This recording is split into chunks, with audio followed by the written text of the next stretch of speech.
அன்பார்ந்த உயர்தர மாணவ செல்வங்கள் அனைவருக்கும் இனிய வணக்கம். இன்றைய தினம் நமது அரசியலவியல் பாடப்பரப்பில் மிக முக்கியமான ஒரு பகுதியினை நாங்கள் பார்க்க இருக்கிறோம். அந்த வகையில் நவீன ஆழ்புல அரசு என்று சொல்லப்படுகின்ற ஒரு பிரதான எண்ணக்கருவினை இன்றைய தினம் பார்க்கிறோம். தரம் 12 பாடப்பரப்பினை உள்ளடக்கியதாக இந்த நவீன ஆழ்புல அரசு என்ற அமைப்பு காணப்படுகிறது. இந்த நவீன ஆழ்புல அரசின் பிரதான அங்கங்கள் தொடர்பாக நாங்கள் இன்றைய தினம் பார்க்க இருக்கிறோம். அந்த வகையில் இன்றைய பாடத்திற்குரிய தலைப்பினை நாம் எடுத்துக்கொள்வோம். நவீன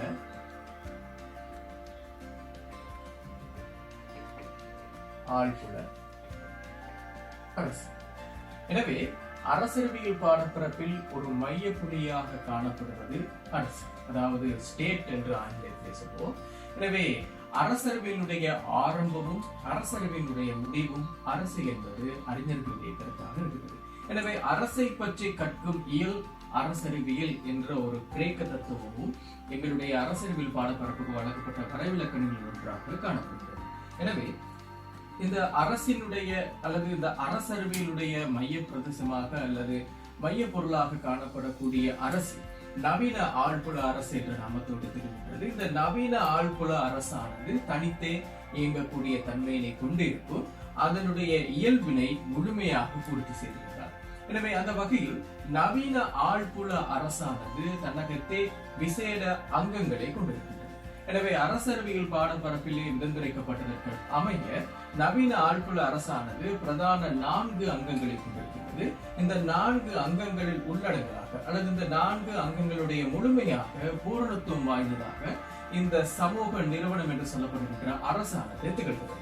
எனவே பின்வரும் இந்த 4 அங்கங்களில் ஏதேனும் ஒன்று குறைபாடாக இருக்கின்ற அரசாக இருப்பின் அதனை பூரணமான ஒரு அரசாக நாங்கள் கருதிவிட முடியாது. எனவே அந்த வகையில் அந்த 4 பிரதான அங்கங்களையும் நாங்கள் ஒன்றாக பார்க்கலாம். முதலாவது அங்கமாக திகழக்கூடியது ஆழ்புல பிரதேசம். அரசியலவியல் பாடப்பரப்பிலே காணப்படுகின்ற இந்த நவீன ஆழ்புல அரசினுடைய பிரதான அங்கங்களில் ஒன்றாக, மிக முக்கியமான அங்கங்களில் ஒன்றாக கருதப்படக்கூடியது இந்த ஆழ்புல பிரதேசம். ஆழ்புல பிரதேசம் என்று சொல்கின்ற வகையிலே இந்த ஆழ்புல பிரதேசம் என்று சொல்லப்படுவது ஓர் அரசு நிலை பெயராக இருக்கக்கூடிய நிலம். எனவே அரசு என்ற இந்த பொதுவான நிறுவனம் அல்லது இந்த சமூக நிறுவனம் நிலைபெற்ற தன்மையோடு இருப்பதற்கு ஒரு எல்லைக்குட்படுத்தப்பட்ட நிச்சயிக்கப்பட்ட எல்லைகளை கொண்ட ஒரு ஆழ்புல பிரதேசம் காணப்படுகிறது. இதனை நாங்கள் மிகவும் இலகுவான முறையிலே வரையறை செய்தோம் என்றால் இதற்கு நாங்கள் நிலம் என்ற ஒரு நாமத்தினை வைக்கலாம்.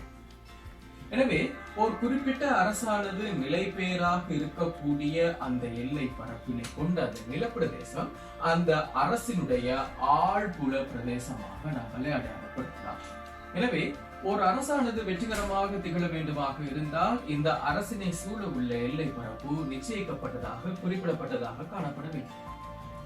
எனவே ஓர் அரசானது இந்த குறிப்பிடப்பட்ட அல்லது ஆழ்புல பிரதேசம் என்ற ஒன்றினுடைய திட்டவட்டமான வரையறை இல்லையாக இருந்தால், அதனை வரையறைத்து கூற முடியாத நிலை இருக்குமாக இருந்தால் அதனை நாங்கள் பூரணத்துவம் அடைந்த அரசாக நாங்கள் குறிப்பிட முடியாது. இன்னும் சொல்ல போனால் தேசிய அரசு என்றே குறிப்பிட முடியாது. எனவே அரசு என்ற ஒன்று வெற்றிகரமாக செயல்படுவதற்கு நிலப்பரப்பு மிக அவசியம். இந்த நிலப்பரப்பினை நாங்கள் கருத்தில் கொள்கின்ற பொழுது குறிப்பிட்ட அரசானது வெற்றிகரமாக செயல்படுவதற்கு சிறிய நிலப்பரப்போ அல்லது பெரிய நிலப்பரப்போ அதனுடைய அளவில் மாற்றங்கள் இருக்கலாம். ஆனால் குறித்த அரசுக்கென்று உரித்தான நிலம் அல்லது அந்த நிலத்தை சார்ந்த பரிபூரண பிரதேசம் ஒன்று அந்த அரசுக்காக குறித்தொடுக்கப்பட்டிருக்க வேண்டும். அவ்வாறு இல்லாத பட்சத்தினை நாங்கள் அரசு என்ற அம்சத்துக்கு உட்படுத்த முடியாத நிலைமை காணப்படும். எனவே ஒரு அரசானது வெற்றிகரமாக செயல்படுவதற்கு நிலத்தை பொறுத்த மட்டில் ஒரு குறிப்பிட்ட எல்லை பரப்பு இருக்க வேண்டும் என்பது முன்னிலையை குறிப்பிட்டது போன்று இந்த நிலப்பரப்பு அளவில் பெரியதாகவோ அல்லது சிறியதாகவோ அமையலாம். குறிப்பாக எங்களுடைய உலக வரைபடத்தினை நாங்கள் பார்க்கின்ற பொழுது அதிக நிலப்பரப்பினை கொண்ட நாடுகளும் காணப்படுகின்றன. உதாரணமாக இந்தியா, சீனா, ரஷ்யா முதலான நாடுகள் உலகத்தில் மிகப்பெரிய நிலப்பரப்புகளை கொண்ட நாடுகளாக காணப்படுகின்றன. அதாவது அந்த நாடுகள் தேசிய அரசுகளாக செயல்படுகின்றன. அதே போன்று இலங்கை போன்ற சிறிய நிலப்பரப்பினை கொண்ட நாடுகளும் இந்த உலக வரைபடத்தில் காணப்படுகின்றன. எனவே சிறிய நிலப்பரப்பு கொண்ட நாடு இதுவும் எங்களுடைய நாடும் குறிப்பாக தேசிய அரசு என்ற ஒரு நாமத்தினை பெற்றிருப்பதற்கு பிரதானமான காரணம் நம்மளுடைய அல்லது எங்களுடைய நாடு 4 புறங்களும் நிச்சயிக்கப்பட்ட எல்லை பரப்பினை கொண்டிருப்பதாக காணப்படுவதனால் மட்டுமே. எனவே இந்த நிச்சயிக்கப்பட்ட எல்லை பரப்பானது ஒரு நாட்டினுடைய அல்லது ஒரு நாட்டினை குறித்திருக்கக்கூடிய அல்லது அந்த தேசிய அரசினை அடையாளப்படுத்தக்கூடிய பிரதான அம்சமாக இருக்கிறது. எனவே இந்த அரசானது வெற்றிகரமாக செயல்படுவதற்கு அமைப்பின் அல்லது அளவில் பெரிய நிலப்பிரதேசமோ அல்லது சிறிய நிலப்பிரதேசமோ காணப்படுவது மிக அவசியம். எனவே நிலம் என்று சொல்கின்ற பொழுது வெறுமனே தரை பிரதேசம் மாத்திரம்தான் இந்த ஆழ்புல பிரதேசத்திற்கு உட்படுத்தப்படுகிறது. அதாவது ஒரு ஆழ்புல பிரதேசமானது பிரதேசம் என்ற வரையறையை எப்போது பெறுகின்றது என்றால் இந்த ஓர் அரசானது நிலை பெயராக தங்கி இருக்கக்கூடிய ஒரு நிலப்பரப்பு, அந்த நிலப்பரப்பில் காணக்கூடிய சகல வளங்களும் அந்த அரசிற்கு உரித்தான ஒன்றாக காணப்படும். உதாரணமாக இந்திய நாட்டை எடுத்துக்கொண்டுமே ஆனால் இந்தியா ஒரு தேசிய அரசு, அது ஒரு நவீன ஆழ்புல அரசாக காணப்படுகிறது. எனவே இந்த இந்தியா என்று சொல்லப்படுகின்ற இந்த தேசிய அரசுக்கு என்று ஒரு நிலப்பரப்பு காணப்படுகிறது. இந்த நிலப்பரப்பு மாத்திரம்தான் அந்த இந்திய அரசுக்கு உரித்தானதா? நிச்சயமாக இல்லை. அந்த நிலப்பரப்பிற்கு உட்படுத்தக்கூடிய காடுகள், அதே போன்று நீர்நிலைகள், ஏரிகள், குளங்கள், நதிகள் மற்றும் பல்வேறுபட்ட இயற்கை பௌதீக வள அம்சங்கள் அனைத்தும் அந்த நிலத்துக்கு உரித்தானதாக இருக்கின்றது. எனவே அதனை பிரதேசம் என்று நாங்கள் குறிப்பிடுகிறோம். அந்த நிலப்பரப்பில் அமைந்திருக்கக்கூடிய வளங்கள் மாத்திரமல்லாமல் அந்த நிலப்பரப்பினை தாங்கி இருக்கக்கூடிய வானளாவிய பிரதேசம் வரை அல்லது அதனுடைய வானளாவிய தன்மை வரை நாங்கள் பிரதேசம் என்று புவியியல் ரீதியாக வரையறை செய்யலாம். இந்த நிலப்பரப்பு ஏன் இந்த அளவுக்கு அவசியப்படுகிறது என்று சொல்கின்ற பொழுது இந்த நிலப்பரப்பானது குறிப்பிட்ட ஆழ்புல பிரதேசத்துக்கு உட்பட்டிருப்பதாக குறிப்பிடுவதற்கு காரணம், இந்த இந்தியா என்ற ஒரு உதாரணமான ஒரு தேசிய அரசு ஏனைய தேசிய அரசுகளிடமிருந்து தன்னுடைய தனித்துவத்தினை பின்பற்றிக் கொள்வதற்காக இந்த தேசிய அரசு அமைந்திருக்கக்கூடிய ஆழ்புல பிரதேசத்தில் அதிக பலம் வாய்ந்ததாக காணப்படும். எனவே இந்திய தேசிய அரசினுடைய அங்கீகாரம் இல்லாமல் அல்லது அதனுடைய அனுமதி இல்லாமல் இந்திய பிரதேசத்திற்குள் பிறிதொரு நாட்டினுடைய அமைப்புகளோ அல்லது பிறிதொரு நாட்டினுடைய எல்லை பரப்புகளோ விஸ்தரிக்க முடியாது. எனவே இதனுடைய தனித்துவத்தினை பின்பற்றிக் கொள்வதற்காக, உதாரணமாக இந்த தேசிய அரசினுடைய தனித்துவத்தினை பின்பற்றிக் கொள்வதற்காக இந்த ஆழ்புல பிரதேசம் என்ற ஒன்றினை இங்கே நவீன ஆழ்புல பிரதேசத்தினுடைய அங்கங்களில் ஒன்றாக கருதப்படுகிறது.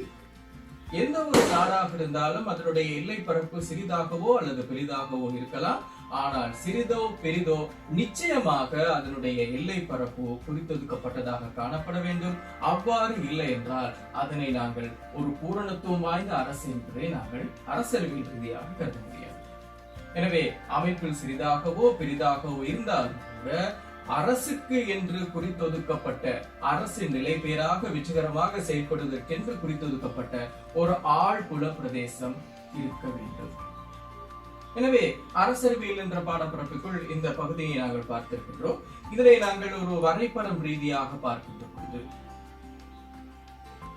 இந்த அரசினுடைய அதாவது இந்த வட்டத்தினுடைய மைய புள்ளியாக அரசினை நாங்கள் கருத முடியும். இந்த அரசில் முதலாவதாக நாங்கள் பார்த்திருப்பது ஆழ்புல பிரதேசம். இந்த ஆழ்புல பிரதேசத்தினுடைய அவசியத்தினை நாங்கள் பார்த்திருக்கிறோம். அடுத்தபடியாக நாங்கள் பார்க்கக்கூடிய இரண்டாவது அம்சமானது தேசிய அடிப்படை. தேசிய அடிப்படை என்று நமது அரசியல் பாடப்பரப்பில் கலைச்சொற்களாக பின்பற்றப்படுகின்றன. எனவே இந்த தேசிய அடிப்படை என்பது நவீன ஆழ்புல பிரதேசத்தினுடைய மற்றொரு அங்கமாக தெரிகிறது. மொத்தமாக 4 அங்கங்கள். இந்த 4 அங்கங்களில் இரண்டாவது அங்கத்தை நாங்கள் பார்க்கிறோம்.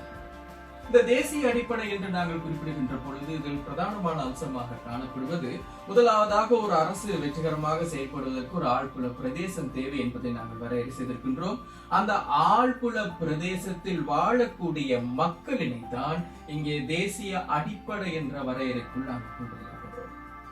அரசானது வெற்றிகரமாக செயல்படுவதற்கு ஆழ்புல பிரதேசம் என்பது எந்த அளவுக்கு அவசியமானது காணப்படுகிறதோ அதே ஆழ்புல பிரதேசத்தில் வாழக்கூடிய மக்கள் அனைவருமே அந்த அரசினுடைய பிரஜைகளாக கருதப்படுவார்கள். இந்த அரசினுடைய பிரஜைகள் மக்களாக காணப்படுவதோடு அல்லது அரசினுடைய பிரஜைகளை இங்கே தேசிய அடிப்படை என்றும் நாங்கள் குறிப்பிடலாம். அல்லது அரசுக்கு கீழே வாழக்கூடிய மக்கள் தொகையினை நாங்கள் தேசிய அடிப்படை என்றும் குறிப்பிடலாம். எனவே ஆழ்புல பிரதேசமானது சிறிதளவாகவோ அல்லது பெரிதளவாகவோ இருப்பதற்கான வாய்ப்புகள் காணப்படுகின்றன. ஆனால் அதனுடைய அளவில் எந்தவித பிரச்சனையும் இல்லை. ஆனால் நிச்சயமாக ஆழ்புல பிரதேசம் ஒரு அரசுக்கு தேவை என்ற ஒன்று எவ்வாறு அவசியப்படுத்தப்படுகிறதோ அதே போன்று அங்கே வாழக்கூடிய மக்கள், அந்த ஆழ்புல பிரதேசத்துக்கு உட்பட்ட வகையிலே வாழக்கூடிய மக்களின் தொகை அளவில் பிரச்சனைகள் இல்லை. ஆனால் மக்கள் நிச்சயமாக ஒரு அரசுக்கு கீழே ஒரு அங்கமாக திகழ வேண்டும் என்பது மிக அவசியமாக கருதப்படுகிறது. எனவே இங்கே தேசிய அடிப்படை என்று நாங்கள் குறிப்பிடுகின்ற பொழுது இங்கே மக்கள் தொகையிலே நாங்கள் அடையாளப்படுத்துகிறோம். மக்கள் தொகை மக்கள் தொகை என்று சொல்கின்ற பொழுது அன்பார்ந்த மாணவ செல்வங்கள், ஒரு நாட்டிலே இந்த அளவு அல்லது இத்தனை தொகை உள்ள மக்கள் மாத்திரம்தான் வாழ முடியுமா என்ற ஒரு கடப்பாடுக்கு நாங்கள் விட முடியாது. ஒரு நாட்டிற்கு கீழ் அல்லது ஒரு அரசுக்கு கீழே வாழக்கூடிய மக்களுடைய தொகையில் எந்த விதமான பிரச்சனையும் இல்லை. உலக நாடுகளில் நிலப்பரப்பில் வித்தியாசங்களை கொண்ட நாடுகள் இருப்பதை போல அந்த நிலப்பரப்பிற்குள் வாழக்கூடிய மக்களின் தொகைகளில் வித்தியாசம் கொண்ட நாடுகளும் இருக்கின்றன. எனவே உலகில் மிக குறைவான சனத்தொகையினை அல்லது மக்கள் தொகையினை கொண்ட நாடுகளும் இருக்கின்றன. சீனா, இந்தியா போன்ற அதிகளவான மக்கள் தொகையினை கொண்ட நாடுகளும் இருக்கின்றன. எனவே தேசிய அடிப்படையில் ஒழுங்கமைந்த மக்கள் தொகை என்று சொல்கின்ற பொழுது இங்கே அரசு அல்லது அரசினுடைய ஒரு உறுப்பினர்களாக, அரசினுடைய நபர்களாக அல்லது அரசுக்கு கீழே வாழக்கூடிய மக்கள் அரசினுடைய ஒரு நோக்கத்திற்காக ஒன்று சேர்கின்ற தன்மையை நாங்கள் இங்கே தேசிய அடிப்படை என்று சொல்லலாம். எனவே தேசிய அடிப்படையில் ஒழுங்கமைந்த மக்கள் தொகை என்பது இங்கே நவீன ஆழ்புல பிரதேசத்தினுடைய பிரதான அங்கமாக திகழ்கிறது. எனவே உலக நாடுகளில் தேசிய அரசுகளாக கருதப்படக்கூடிய சகல நாடுகளும் அந்த தேசிய அரசு என்ற அந்தஸ்தினை பெற்று இருப்பது முதலாவது ஆழ்புல பிரதேசம் அதற்கு திட்டவட்டமாக காணப்படுகிறது. இரண்டாவது, அந்த ஆழ்புல பிரதேசத்திற்குள் வாழக்கூடிய மக்கள் தொகை சிறப்பாக காணப்படுகிறது. எனவே அமைப்பு அடிப்படையில் அல்லது தொகையின் அடிப்படையில் மக்கள் தொகை எத்தனை வேண்டுமானாலும் இருக்கலாம். 1000 மக்களாகவும் இருக்கலாம் அல்லது 1 மில்லியனுக்கு அதிகமான மக்கள் தொகையும் இருக்கலாம். ஆனால் நிச்சயமாக ஒரு அரசு வெற்றிகரமாக செயல்படுவதற்கு அந்த ஆழ்புல பிரதேசத்திற்குள் வாழக்கூடிய மக்கள் மிகவும் அவசியம். எனவே இங்கே ஆழ்புல பிரதேசம் மற்றும் தேசிய அடிப்படையினை நாங்கள் பார்க்கின்ற பொழுது இங்கே அதிகளவான நிலப்பரப்பினை கொண்ட அல்லது அதிகளவான ஆழ்புல பிரதேசத்தினை கொண்ட தேசிய அரசுகளுக்கும் சில சாதக பாதக அம்சங்கள் காணப்படுகின்றன. அதே போல அதே தேசிய அரசுக்குள் வாழக்கூடிய அதிகப்படியான சனத்தொகை அல்லது அதிகப்படியான சனத்தொகையை கொண்ட ஒரு தேசிய அரசாக இருந்தால் அதற்கும் சில சாதக பாதக அம்சங்கள் இருக்கின்றன. அதே போல குறைந்தளவான நிலப்பரப்பு, குறைந்தளவான சனத்தொகை இருக்கக்கூடிய தேசிய அரசுகளுக்கும் சில சாதக பாதகமான விளைவுகள் காணப்படுகின்றன. உதாரணமாக நாங்கள் சொல்ல போனால், குறைந்தளவு மக்கள் தொகை, குறைந்தளவு நிலப்பரப்பு காணப்படக்கூடிய தேசிய அரசுகளில் மிக வேகமாக அந்த நாட்டினை அல்லது தேசிய அரசு கீழே வாழக்கூடிய மக்களை அபிவிருத்தி அடைய செய்யலாம். ஆனால் அந்த மிக குறைவான மக்கள் தொகை, மிக குறைவான நிலப்பரப்பினை கொண்ட நாடுகள் பாதுகாப்பு ரீதியாக ஒழுங்கமைந்து கொள்வது சற்று சிரமமாக இருக்கும். ஒரு பாதுகாப்பு படையினை தாவித்துக் கொள்வதற்கான சனத்தொகையோ அல்லது எல்லை பரப்புகளுக்கோ அங்கே ஒரு வாய்ப்பு குறைவானதாக இருக்கும். இது பாதக அம்சமாக குறிப்பிடப்படும். எனவே ஒரு தேசிய அரசு கீழே இருக்கக்கூடிய ஆழ்புல பிரதேசம், அதாவது தேசிய அரசு அமைந்துள்ள ஆழ்புல பிரதேசத்தினுடைய அமைப்பு, அதனுடைய அளவு தொடர்பாகவும், அதே போன்று அந்த தேசிய அரசு அமைந்திருக்கக்கூடிய ஆழ்புல பிரதேசத்தில் வாழக்கூடிய மக்களின் தொகையிலும் சாதக பாதக அம்சங்கள் இருக்கலாம். ஆனால் நிச்சயமாக ஒரு அரசு வெற்றிகரமாக செயற்பட வேண்டுமாக இருந்தால் இந்த நவீன ஆழ்புல அரசினுடைய அங்கங்கள், ஆழ்புல பிரதேசம் மற்றும் தேசிய அடிப்படையில் ஒழுங்கமைந்த மக்கள், இவை இரண்டும் திட்டவட்டமாக காணப்பட வேண்டும். இவற்றில் ஏதேனும் குறைபாடுகளோ இடர்பாடுகளோ இருக்கின்ற பட்சத்தில் அது அரசு என்ற ஒரு எண்ணக்கருவிலிருந்து சற்று விலகி இருக்கக்கூடிய காணப்படும். அதே போன்று தேசிய அரசுகள் இந்த நவீன ஆழ்புல அரசினுடைய அங்கங்களில் பரிபூர்ணத்தன்மை அடையாத பட்சத்திலே உலக அரசியல் மேடைகளில் பல்வேறுபட்ட சவால்கள் எதிர்நோக்கக்கூடும். எனவே தேசிய அடிப்படையில் ஒழுங்கமைந்த மக்களை நாங்கள் இரண்டாவதாக நாங்கள் பார்த்திருக்கின்றோம்.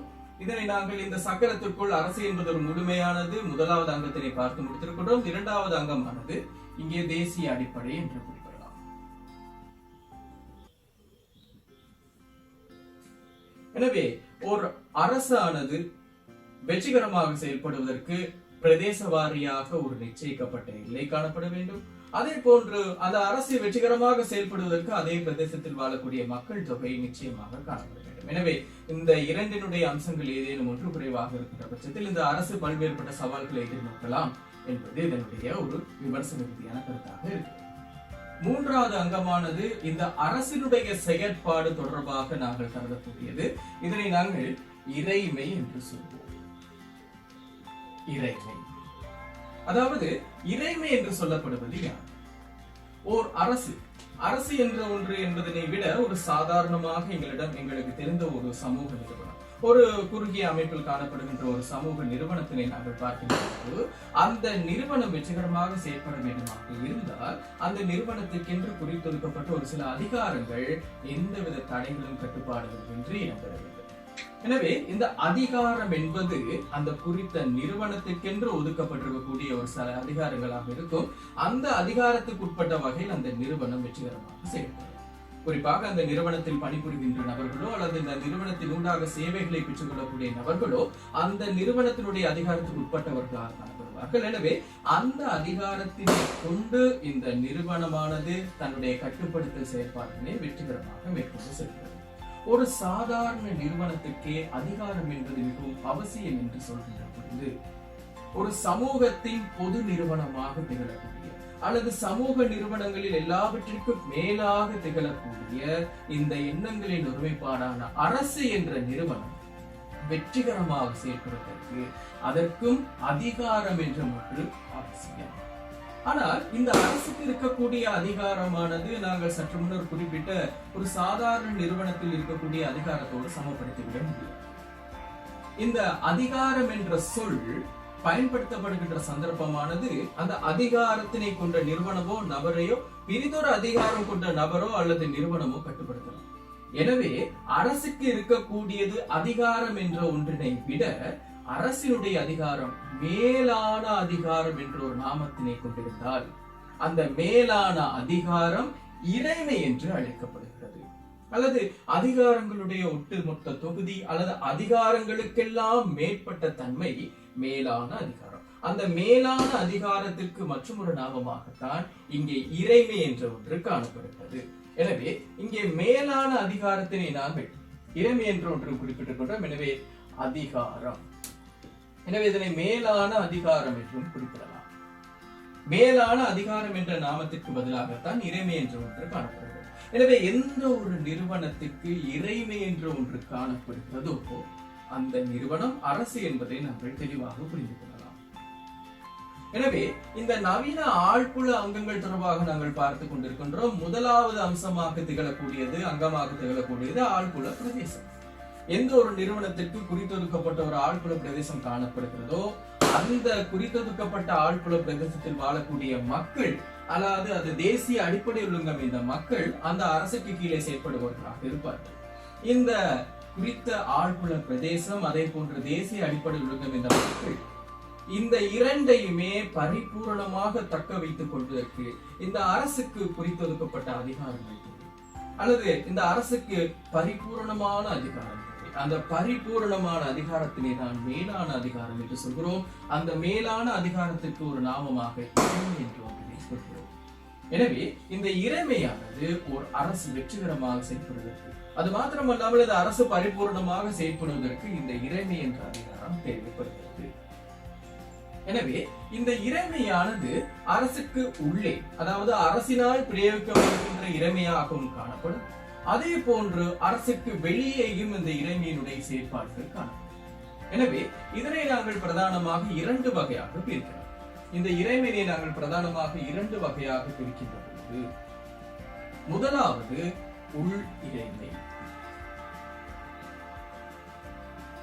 இரண்டாவது வெளி இறைமை. உள் இறைமை, வெளி இறைமை. உள்ளிறைமை என்று சொல்கின்ற பொழுது ஓர் அரசு தான் நிலைபேறாக இருக்கக்கூடிய ஆழ்புல பிரதேசத்தில் வாழக்கூடிய மக்களினை கட்டுப்படுத்துவதற்காக பயன்படுத்தக்கூடிய இறைமை உள்ளிறைமை என்று அழைக்கப்படுகிறது. உதாரணமாக நாட்டு மக்களை நல்ல வழியில் வழிநடத்தி செல்ல வேண்டுமாகிறது அந்த மக்களுக்கு தேவையான பொருத்தமான சட்டங்களை உருவாக்க வேண்டும். எனவே சட்டங்களின் ஊடாக இந்த உள் இறைமையினை அரசு பிரயோகிக்கிறது. இந்த உள் இறைமையின் ஊடாக தனக்கு கீழே ஆழ்புல பிரதேசத்துக்கு உட்பட்ட வகையில் வாழக்கூடிய மக்களினை நல்வழிப்படுத்தி செல்கிறது. அதாவது கட்டுப்படுத்தி அவர்களை சிறந்த வாழ்க்கையினூடாக வாழ்க்கையினை வழிநடத்தி செல்வதற்கு இந்த உள்ளிறைமையினை சரியான முறையில் பயன்படுத்துகிறது.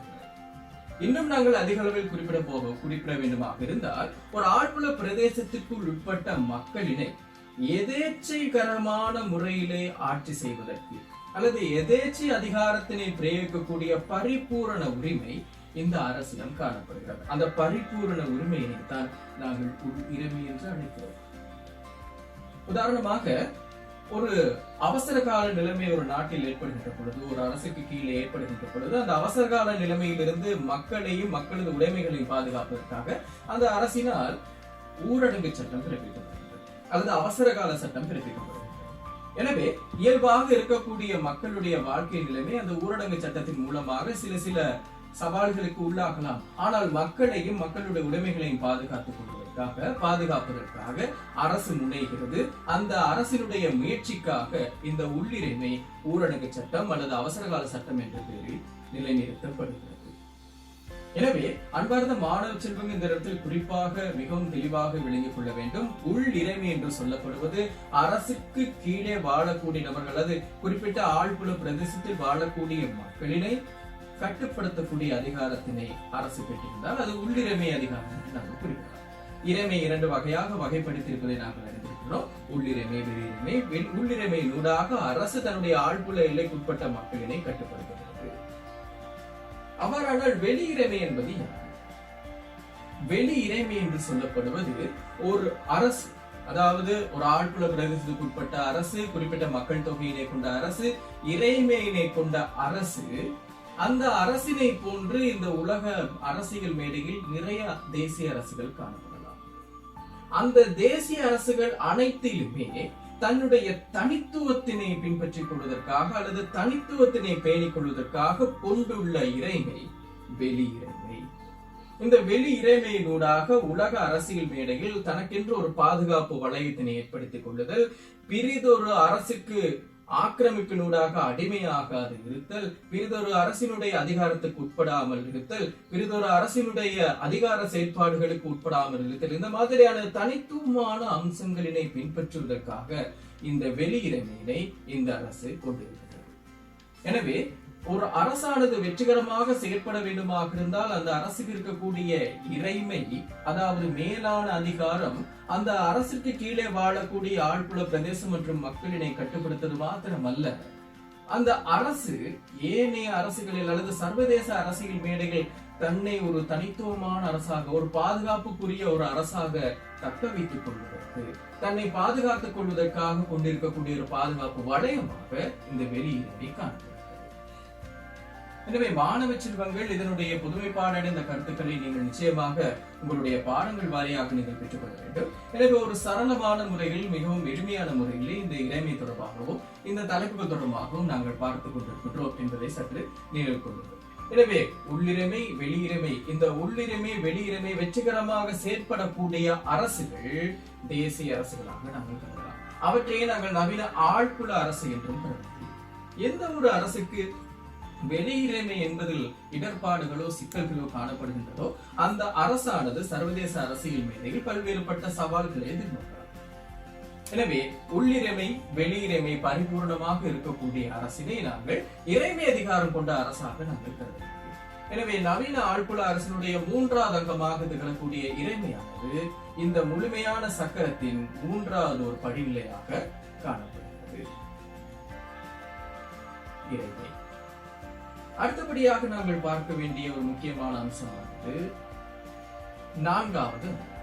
இந்த 4வது அங்கம் தொடர்பாக நாங்கள் பேசுகின்ற பொழுது, இந்த அரசானது எண்ணங்களின் ஒருமைப்பாடு, மனித உணர்வுகளின் ஒருமைப்பாடு, இந்த அரசுக்கு உருவம் இல்லை, இந்த அரசு வெறுமனே ஒரு எண்ணங்கள் வாரியாக அமைந்த ஒரு ஒருமைப்பாடு, இதனை தொட்டுணர முடியாது, இதனுடைய செயற்பாடுகளை கண்களால் காண முடியாது என்பது அரசியல் ரீதியாக ஒழுங்கமைந்த சில எண்ணங்கள். எனவே இந்த அரசு என்பது எவ்வாறு இயங்குகிறது, இந்த அரசு இயங்குவதற்கு என்ன தேவை, இந்த அரசினுடைய நோக்கங்களையும் விருப்பங்களையும் தேவைகளையும் லட்சியங்களையும் நிறைவேற்றிக் கொள்வதற்கு என்ன தேவை. அதே போன்று அரசினுடைய பிரதானமான 2 கடமைகள் இருக்கின்றன. மக்களையும் மக்களது உடைமைகளையும் பாதுகாத்தல், சட்டத்தினூடாக மக்களின் உரிமைகளை பாதுகாத்தல். இந்த மாதிரியான பொதுமைப்பாடடைந்த சகலருக்கும் பொதுவான உயரிய நோக்கங்களை கொண்டதுதான் இந்த அரசு. எனவே இந்த உயரிய நோக்கங்கள் லட்சியங்களை நிறைவேற்றிக் கொள்வதற்கு இந்த அரசு பிரயோகிக்கக்கூடிய ஓர் அமைப்பு. அதனைத்தான் நாங்கள் நவீன ஆழ்புல அரசின் 4வது அங்கமாக கொண்டிருக்கின்றோம். அரசின் ஓர் அங்கம் அரசாங்கம். எனவே இந்த இடத்தில் அரசு தன்னுடைய நோக்கங்களையும் தேவைகளையும் விருப்பங்களையும் நிறைவேற்றிக் கொள்வதற்கு அரசாங்கம் என்ற ஒரு செயற்பாட்டு கருவியை தக்க வைத்துக் கொள்கிறது. அரசானது தொட்டுணர முடியாதது, கண்களால் பார்க்க முடியாதது என்பதை போல அரசினுடைய விருப்பங்களை நிறைவேற்றிக் கொள்வதற்கு தொட்டுணரக்கூடிய கண்களால் பார்க்கக்கூடிய செயற்பாட்டு ரீதியான ஒரு நிறுவனத்தினை அரசு தன்னுடைய அங்கங்களில் ஒன்றாக தக்க வைத்திருக்கிறது. எனவே அரசு இன்றி அரசாங்கத்தினுடைய செயற்பாடுகளை நாங்கள் வரையறை செய்துவிட முடியாது. எனவே அரசு தன்னுடைய விருப்பத்தினை நிறைவேற்றிக் கொள்வதற்கு அரசாங்கம் என்ற ஒன்றினை தாவித்துக் கொள்கிறது. எனவே அரசாங்கமானது அதன் பின்னே அதனுடைய செயற்பாடுகளை வெற்றிகரமாக நடாத்தி செல்வதற்கு இந்த இறைமையின் ஒரு சில பகுதிகளை அரசாங்கம் பெற்றுக்கொள்கிறது. எனவே அரசானது அரசினுடைய விருப்பங்களை நிறைவேற்றிக் கொள்வதற்கு அரசாங்கம் என்ற செயற்பாட்டு ரீதியான கருவியை பின்பற்றுகிறது அல்லது பயன்படுத்திக் கொள்கிறது. எனவே இந்த அரசாங்கமானது எவ்வாறு செயல்படுகிறது என்பதை நாங்கள் ஒரு எளிமையான ஒரு வரையறைக்குள்ளே நாங்கள் உட்படுத்திக் கொண்டோமே. ஆனால் இந்த அரசாங்கத்திற்கு கீழே பிரதானமாக 3 துறைகள் செயல்படுகின்றன. அவற்றின் முதலாவது சட்டம், 2வது நிர்வாகம், 3வதாக நீதி. எனவே அரசாங்கமானது சட்டத்துறை, நிர்வாகத்துறை, நீதித்துறை ஆகிய 3 துறைகளினூடாக தன்னுடைய செயற்பாட்டு ரீதியான அல்லது கட்புலனாக கூடிய செயற்பாடுகளை வெற்றிகரமாக செயற்படுத்தி செல்கிறது. இந்த அரசாங்கமானது வெற்றிகரமாக செயற்படுவதற்கு அல்லது இந்த அரசினுடைய விருப்பங்களை நிறைவேற்றிக் கொள்வதற்கு இந்த அரசாங்கம் என்ற நிறுவனத்திற்கும் அதிகாரம் தேவை. அதனால் இந்த அரசானது இறைமையில் ஒரு சில பகுதிகளை அரசாங்கம், அதாவது தன்னுடைய செயற்பாட்டு கருவியான அரசாங்கத்திற்கு வழங்கி தன்னுடைய விருப்பங்களை நிறைவேற்றிக் கொள்கிறது. உதாரணமாக நாட்டையும் நாட்டு மக்களையும் மக்களது உடைமைகளையும் பாதுகாத்தல் என்பது அரசினுடைய உயிரை லட்சியமாக இருக்கின்ற பொழுது அந்த லட்சியத்தினை நிறைவேற்றிக் கொள்வதற்காக குறிப்பிட்ட அரசாங்கம் குறிப்பிட்ட காலம் என்ன செய்கின்றது, ஆட்சி என்ற பெயரில் அந்த விருப்பத்தினை நிறைவேற்றிக் கொள்வதற்காக, அந்த அரசினுடைய விருப்பத்தினை நிறைவேற்றுவதற்காக சட்டங்களை உருவாக்குகிறது, கொள்கைகளை உருவாக்குகிறது, அதனூடாக அதனை அமுல்படுத்துகிறது, அதற்கு கீழே மக்களை ஆட்சி செய்கிறது. எனவே அரசினுடைய விருப்பத்தினை அரசாங்கம் மெல்ல மெல்ல நிறைவேற்றிக் கொள்கிறது. எனவே இதற்காக பயன்படுத்திக் கொள்வதற்காக இந்த இறைமையில் ஒரு சில பகுதியினை அரசாங்கம் பெற்றுக்கொள்கிறது. சட்டத்துறையினூடாக சட்டங்களை உருவாக்குகிறது. உருவாக்கப்படுகின்ற சட்டங்கள் நிர்வாகத்துறையினால் அமுல்படுத்தப்படுகின்றன. இவற்றுக்கிடையில் இருக்கக்கூடிய நீதி பரிபாலனம், அதனோடு இணைந்து நாடளாவில் இருக்கக்கூடிய நீதித்துறை தொடர்பான இடர்பாடுகள், சிக்கல்களை முழுமையாக பரிபாலனம் செய்து அதற்கு தீர்வினை பெற்றுக் கொடுப்பதற்காக நீதித்துறையும் செயல்படுகிறது.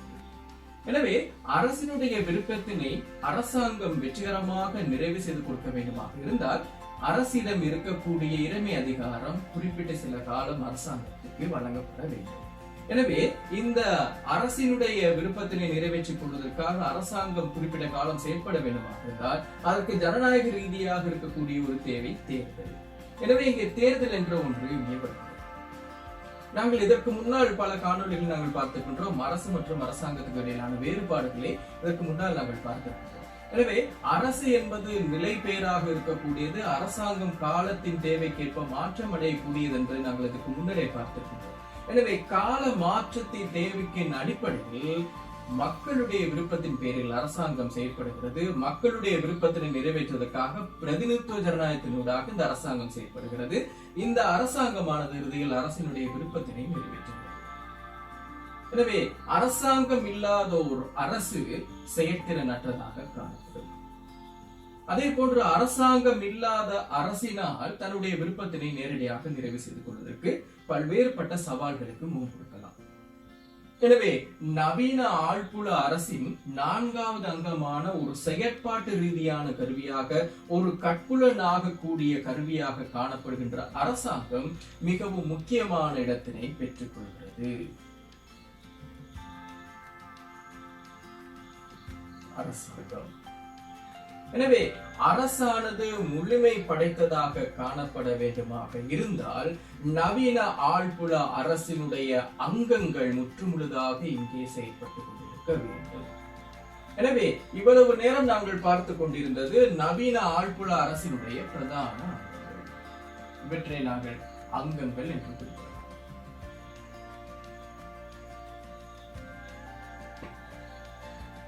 நவீன ஆழ்புல அரசினுடைய அங்கங்கள் என்பது இந்த பாடத்தில் அல்லது இந்த எண்ணக்கத்தினுடைய பிரதான தலைப்பாக நாங்கள் காணலாம். எனவே நாங்கள் இன்றைய தினம் பார்த்திருக்கக்கூடிய பகுதி அரசறிவியல் பாடப்பரப்பில் தரம் 12 பாடத்திற்கு உட்பட்ட ஒரு பகுதி நவீன ஆழ்புல அரசு. இந்த நவீன ஆழ்புல அரசினுடைய பிரதான அங்கங்களை நாங்கள் மிகவும் எளிமையான முறையில் பார்த்திருக்கிறோம். அந்த வகையில் முதலாவதாக நாங்கள் பார்த்திருப்பது ஆழ்புல பிரதேசம். இந்த ஆழ்புல பிரதேசம் என்று சொல்லப்படுவது ஒரு அரசானது வெற்றிகரமாக செயல்பட வேண்டுமாக இருந்தால் பிரதேச வாரியாக நிலத்தினை அடிப்படையாக கொண்டு ஒரு நிச்சயிக்கப்பட்ட எல்லை பரப்பு காணப்பட வேண்டும். இந்த எல்லை பரப்பினை நாங்கள் பிரதேசம், அதாவது ஆழ்புல பிரதேசம் என்று அழைக்கிறோம். இந்த ஆழ்புல பிரதேசம் என்பது சிறிதளவாகவோ அல்லது பெரிதளவாக இருக்கலாம். ஆனால் அளவில் பிரச்சனை இல்லை. நிச்சயமாக ஒரு ஆழ்புல பிரதேசமானது அரசுக்கு குறித்தொதுக்கப்பட்டிருக்க வேண்டும் என்பது இதனுடைய நிபந்தனை. அடுத்தபடியாக நாங்கள் பார்த்திருப்பது தேசிய அடிப்படை. தேசிய அடிப்படை என்று நாங்கள் சொல்கின்ற பொழுது இங்கே குறிப்பிட்ட ஆழ்புல பிரதேசத்திற்குள் வாழக்கூடிய மக்களினை தேசிய அடிப்படையில் ஒழுங்கமைந்த மக்கள் என்ற வரையறையினை நாங்கள் கொண்டிருக்கின்றோம். எனவே இங்கே மக்கள் தொகை தொடர்பில் எந்த விதமான இடர்பாடுகளும் இல்லை. 1000 தொடக்கம் அதற்கு மேற்பட்ட எத்தனை மக்கள் தொகை வேண்டுமானாலும் இருக்கலாம். 1000க்கு கீழ்ப்பட்ட மக்கள் தொகையாக வேண்டுமானாலும் இருக்கலாம். இருப்பினும் கூட மக்கள் என்ற ஒரு அமைப்பு இல்லாத ஒரு அரசு வெற்றிகரமாக செயல்படுவது மிகவும் கடினம். எனவே குறித்த ஆழ்புல பிரதேசத்துக்கு உட்பட்ட மக்கள் அரசினுடைய தேவை நிமித்தம் அல்லது அரசுக்கு கீழே வாழக்கூடிய தேசிய உணர்வோடு ஒருங்கிணைய வேண்டும் என்பது இதனுடைய ஒரு பூடகமான அம்சமாக இருக்கிறது. எனவே அதனால்தான் இங்கே தேசிய அடிப்படையில் ஒழுங்கமைந்த மக்கள் தொகை என்ற ஒன்றினை நாங்கள் முழுமையாக இட்டிருக்கின்றோம்.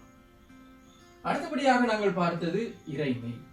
அதாவது அரசு என்ற நிறுவனம் சிறப்பாக இடம்பெற வேண்டுமாக இருந்தால், உதாரணமாக இந்த ஆழ்புல பிரதேசத்திற்குள் குறிப்பிட்ட தேசிய அடிப்படையில் ஒழுங்கமைந்த மக்கள் தொகையினை கட்டுப்படுத்தி நல்வழிப்படுத்தி அவர்களுடைய உரிமைகளையும் உடைமைகளையும் பாதுகாக்க வேண்டுமாக இருந்தால் இந்த அரசு என்ற மேலான நிறுவனத்திற்கு அதிகாரம் என்ற ஒன்று தேவை.